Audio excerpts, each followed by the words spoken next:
Some additional questions that we get a lot are, what are the expected timeframes to get started?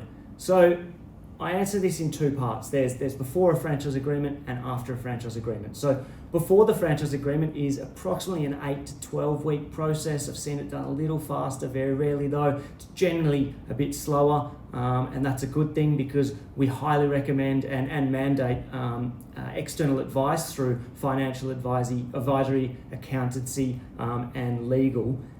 So we generally find that, especially with some franchising code of conduct waiting times around disclosure and then franchise agreement stage, that's generally an 8 to 12 week process.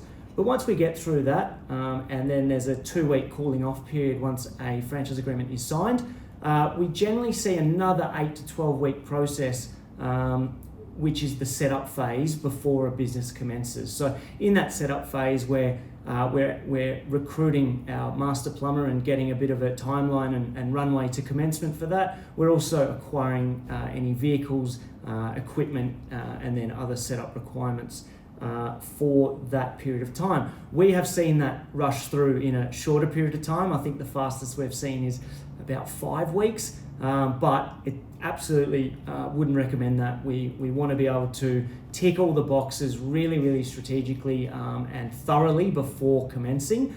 And that commencement date is set during what we call a whiteboarding session. We perform a whiteboarding session immediately after a franchise agreement is signed, and that whiteboarding session will include a number of different strategic setup conversations and strategy, but most notably we set the commencement date during that time.